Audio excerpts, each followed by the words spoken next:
E aí, pessoal do YouTube, sejam bem-vindos a mais um vídeo nesse canalesco Enxadrez. E no vídeo de Prepara Teu Coração que eu vou trazer um dos mais dramáticos, inacreditáveis, inesquecíveis Title Tuesdays da história. Com a participação deles, é Magnus Carlsen, é Nakamura, Super Grande, Faustino Ouro tava jogando. Vou trazer também os resultados, como tudo terminou. Agora eu vou trazer uma das partidas decisivas desse torneio inacreditável. Magnus Carlsen contra o seu arquirrival, Hikaru Nakamura. Inclusive, o Magnus ontem também começou o Title Tuesday com o pé direito. Vejam lá, ele ganhou do super grande mestre americano Shankland. O Magnus vinha de brancas em míseros 13 lances, é coisa inacreditável. O Shankland deu uma pendurada, assim, recorde da história também. O Magnus jogou essa linha agressiva com o Rock Grande. O Shankland veio pro ataque mesmo e nessa posição o Magnus tomou aqui. E o norte-americano tentou Marapuca, que até parece que assusta no primeiro momento, que é o lance cavalo tomador, que veio como um erro grave. Claro,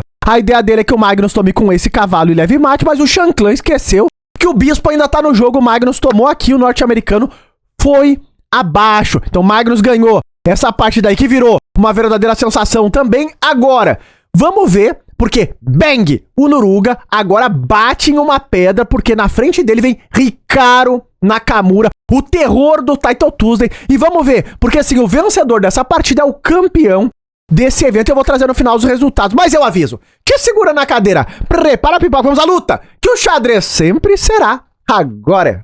E antes de soltar para essa partida inacreditável, como vocês sabem, tá chegando aí uma data muito especial, o Dia dos Pais, e nada melhor do que dar um super presente para essa pessoa tão especial na tua e nas nossas vidas, como uma camisa tecnológica da Insider lá, uma Tech T-shirt, uma camisa que é feita de um tecido chamado modal, um tecido que tem alta durabilidade, dura muito mais que as camisas convencionais de algodão, e o tecido é super levinho, macio, agradável, ela se passa no próprio corpo, o preto não desbota, ela regula e controla a temperatura do teu corpo e também é bonita, é o presente perfeito pro teu paizinho. Rafael, gostei, como que eu faço para adquirir? É muito fácil, clicando no link que tá aqui na descrição, vem ainda uma cereja em cima desse bolo. Se tu colocar o cupom do canal Chess na tua primeira compra, tu vai ganhar 18% de desconto, é loucura tremenda. E se tu já é um cliente da Insider, tu ganha com o mesmo cupom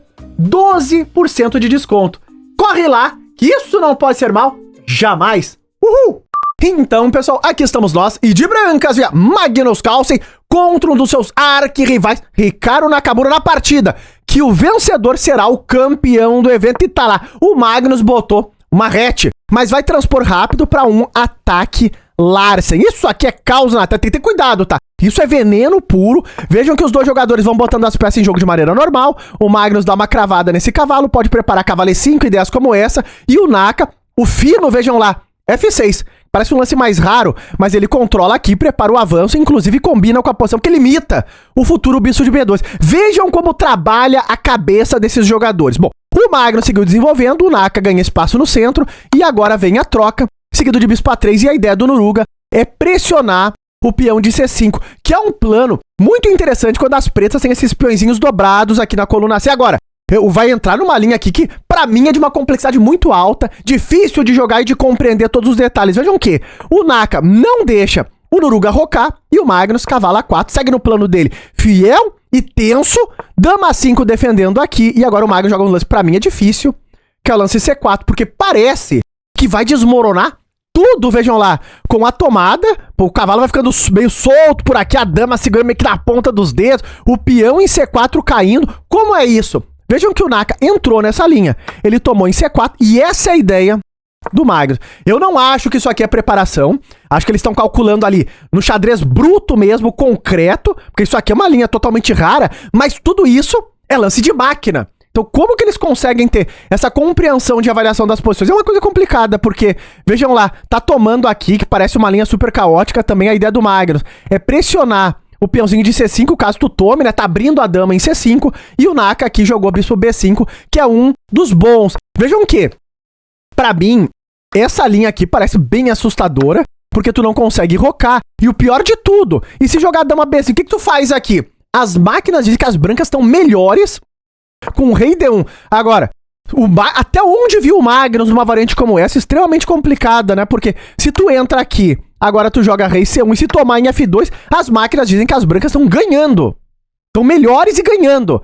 Claro, tu consegue ver uma compensação porque o rei das pretas tá no centro e tu gasta 2 tempos pra desenvolver. Mas esse rei aqui vai ficar seguro aqui? Que loucura, né? O Naka teve a mesma avaliação do Magnus e não entrou nessa linha. Ele jogou bispo B5, botando um pouco de pressão no cavalo. O Magnus agora dama C3, tá lá. Agora tu entende que o Noruga quer entrar em um final. Ele tava inspiradíssimo em finais ontem também. Jogou dama 6 o Naka, recusando essa troca, sábio. E agora vem a tomada em C5 e a tomada em A4. E claro, se tu tomar aqui, tu vai perder uma peça, então o Magnus é forçado a tomar em F8 e vem a troca dos bispos e estrutura quebrada para os dois lados. Vejam que a avaliação no final da linha é uma coisa importante. O Naka seguiu desenvolvendo, claro, tem que trazer essa torre pro jogo também, talvez rei F7 conectar as torres, e o Magnus aqui joga a torre C1 propondo a troca dos peões. O Naka trocou, ele toma em A4, o Magnus toma C4, trocaram as damas e entramos nesse final. É importante, como eu falei, a avaliação, porque vejam esse final.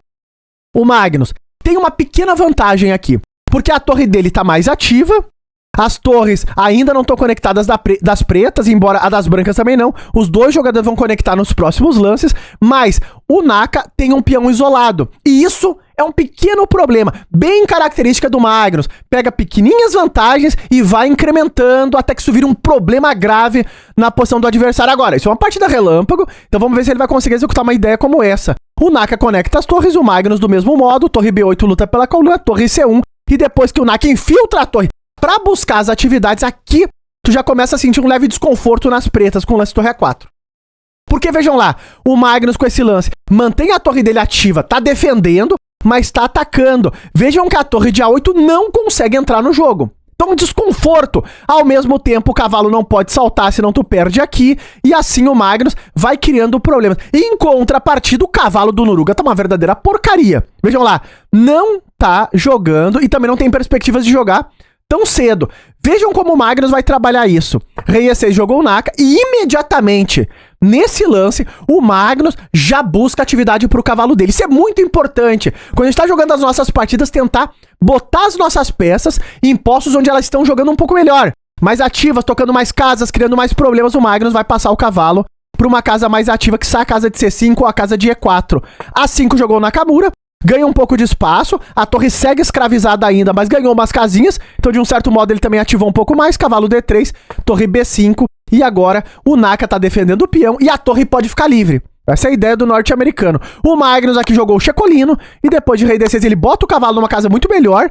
Vejam que depois de rei C7, o cavalo em F3 estava muito mal, agora o cavalo em E4 tá jogando. Enquanto isso, o Naka ainda tem que melhorar o cavalo dele e a torre dele. Então são pequenos detalhes. As peças do Magnus jogam um pouquinho mais. Nesse momento foi jogado aqui o lance A3 fino. Esse é o tipo de lance muito difícil de ser feito. Porque vejam que o Magnus faz uma profilaxia. Ele tá percebendo que o Naka quer trocar peças para esfriar a posição, que é o lance torre B4, quase que força a troca. Porque toca o cavalo e propõe a troca das torres. E o Magnus defendeu a casa de B4. Lance difícil e lance fino. Torre D8, o Naka agora começa a trazer a torre dele pro jogo, argumentando que a torre de B5 segura a 5, e o Magnus, outro lance fino, que é G4, ó lá, segurando, dando suporte pro cavalo num posto avançado. Não é fácil expulsar esse cavalo, já que tu não consegue preparar o F5, porque quando tu pisa aqui em G6, eu tomo o peão de F6. Então ele vai criando problemas, né?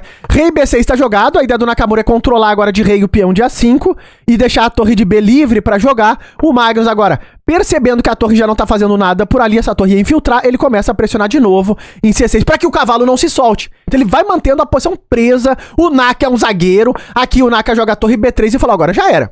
Porque agora o norte-americano consegue ativar as peças dele. Mas esse é o momento crítico do jogo, porque lances como esse, que o Magnus vai fazer agora, é muito difícil de fazer, que é o lance cavalo C5. Vejam que ele não defendeu a ameaça do Nakamura de maneira concreta. Por exemplo, se joga a torre C3 aqui, a posição já seca bastante. Uma troca como essa, embora eu tô ativo de brancas, já não tenho mais problemas graves de pretas. Mas o Magnus não defendeu esse peão. Falou pro Nakamura, se ele quer tomar, pois que tome, e o Naka aqui voltou pra zaga porque não pode tomar. Vejam que dificuldade é encontrar um lance como esse. Porque se tomar aqui, ele leva agora esse golpe que é a torre B1 e que tu tá perdido de pretas. Porque agora, rei C7, tu leva um duplo e perde a torre.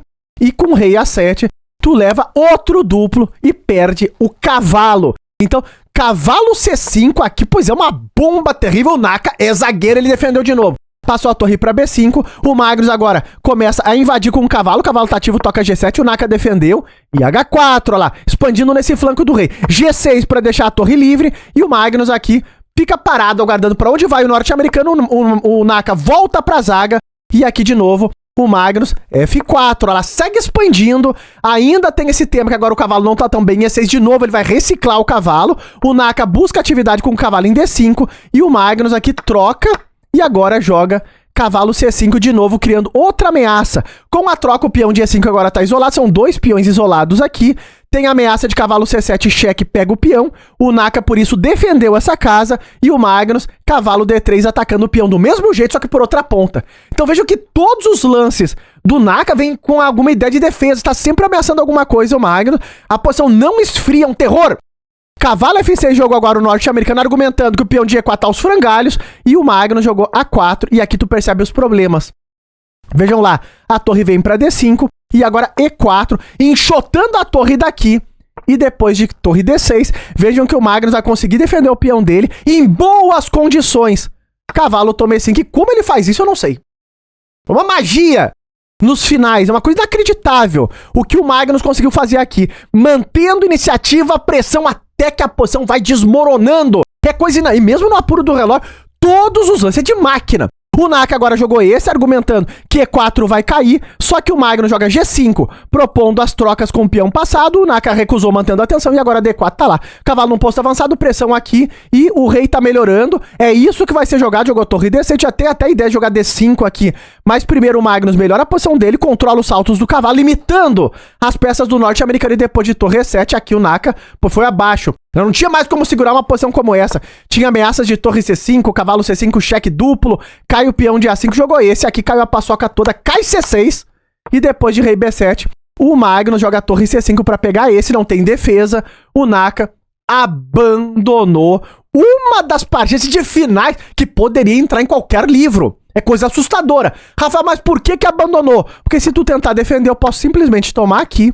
e agora dou-lhe esse duplex, e é um final com 2 peões a mais passados e as brancas completamente ganhas.